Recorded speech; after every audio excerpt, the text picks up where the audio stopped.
Halo pemirsa di rumah, jumpa lagi dengan saya, Dr. Anda Jenny Slindriati SHMH yang berkantor hukum di Cipta Lopem, beralamat di Jalan Sido Sermo PDK 2, Kavling 370, Surabaya, Indonesia. Pemirsa di rumah, sudah lama kita off karena ada pandemi, jadi karyawan juga dan kondisi juga off juga, sehingga baru kali ini saya bisa menghampiri Anda lagi. Kali ini kita akan bahas tentang perjanjian internasional. Pemirsa di rumah, negara kita tidak bisa hidup sendiri dan memenuhi kebutuhannya sendiri. Kenapa? Karena dunia ini kita bertetangga dengan orang lain. Kalau kita ingin maju berkembang, maka kita harus bisa beradaptasi dengan negara lain. Begitu juga sebaliknya bangsa kita. Presiden kita selalu mengatakan bahwa kita akan membuka investasi untuk negara lain untuk masuk di Indonesia. Tujuannya untuk apa? Tujuannya adalah untuk menciptakan lapangan pekerjaan. Kemudian selain itu, untuk menggugah rasa empati, untuk menggugah rasa kreativitas dari pemikiran bangsa Indonesia, untuk juga bisa meniru sepak terjang dari bangsa dan negara lain. Nah, pemirsa di rumah, negara memiliki aturan untuk bisa bekerja sama dengan negara lain. Apa aturannya? Yaitu tentang perjanjian internasional.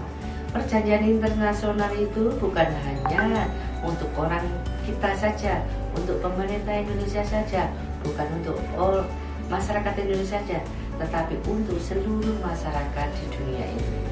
Dan masing-masing negara di dalam melakukan perjanjian dagangnya, melakukan hubungan bilateral dagang dengan negara lain, selalu membuat perjanjian. Nah, perjanjian apa? Yuk kita lihat. Pemerintah Republik Indonesia dalam menjalin hubungan bilateral dengan negara-negara lain selalu membuat perjanjian. Tujuan membuat perjanjian itu apa?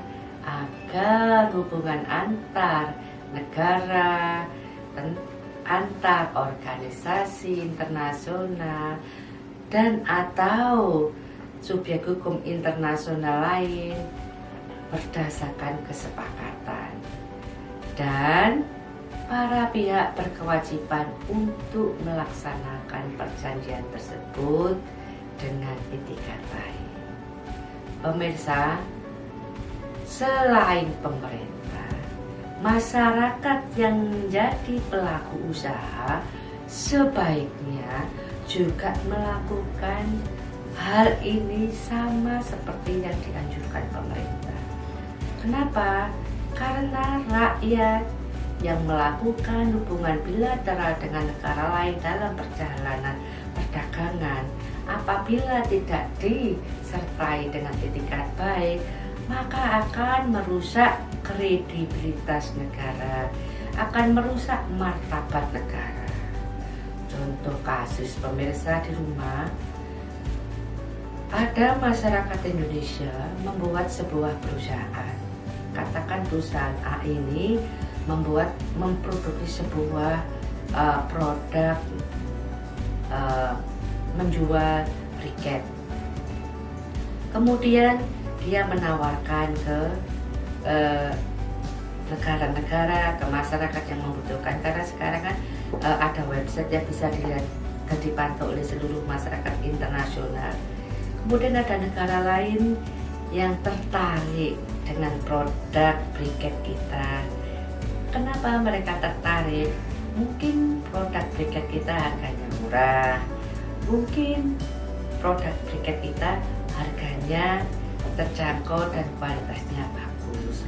Jadi dalam penawaran perdagangan produk-produk ini, apa yang kita lakukan bisa dilihat oleh seluruh masyarakat internasional.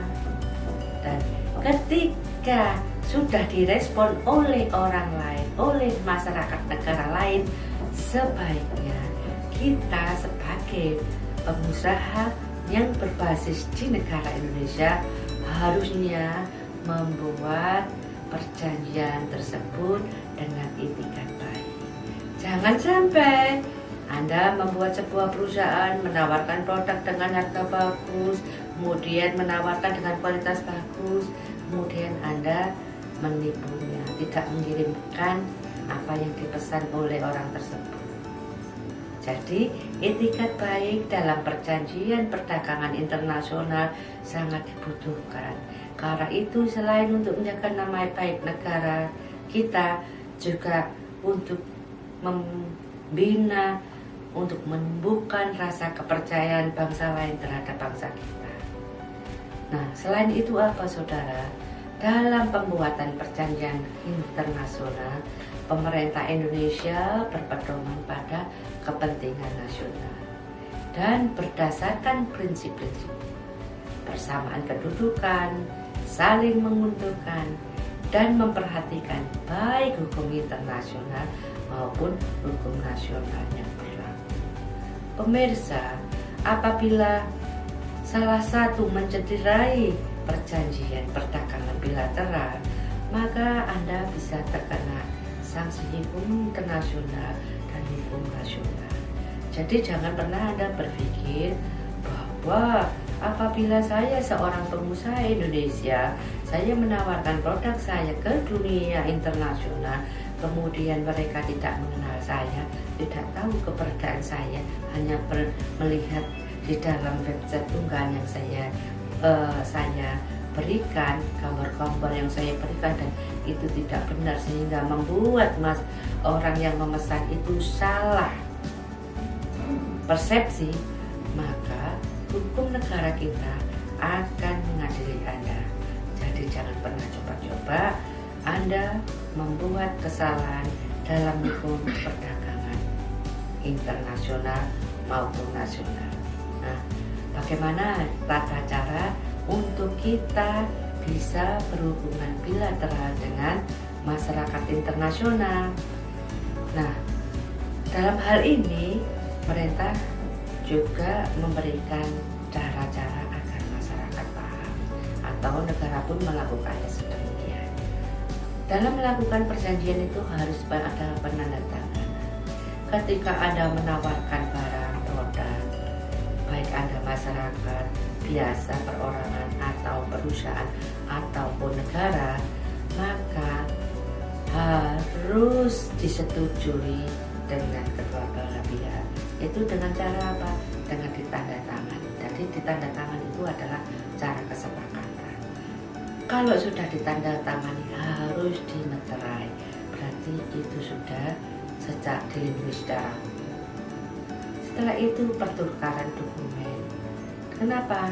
Jadi ketika Anda menawarkan produk, maka Anda harus mengirimkan dokumen secara lengkap produk yang Anda tawarkan, harganya, kemudian kuantitasnya, kualitasnya, berapa lama barang itu akan sampai kepada pihak pemesan. Dan cara apapun yang Anda tempuh, asalkan disepakati kedua belah pihak dalam perjanjian bilateral, baik perorangan, baik PT, baik negara dengan negara lain, itu harus diperhatikan etikat baiknya. Membuat masyarakat sekitar, masyarakat Indonesia percaya pada produk kita, pada proses perdagangan kita atau negara lain, itu sangat dibutuhkan etikat baik. Jangan dicederai etikat baik, karena etikat baik itu akan membuat rusaknya hubungan dan kepercayaan masyarakat nasional dan masyarakat internasional. Pemirsa di rumah, mungkin pembahasan saya ini kurang cukup luas karena terbatasnya waktu. Tapi apabila Anda berkehendak ingin bertanya langsung bagaimana membuat sebuah kesepakatan perjanjian bilateral dengan negara lain dalam sebuah perdagangan, maka silakan Anda datang atau masuk ke web kami atau masuk ke email kami untuk Anda bertanya kepada kami dan kami akan menjelaskan secara rinci dan itu gratis buat Anda. Pemirsa di rumah, kalau ada salah kata dari kami, dari saya, Dr. Anda Celis Lindriati, SHMH, saya mohon maaf dan saya mohon undur diri. Kita jumpa di kesempatan berikutnya.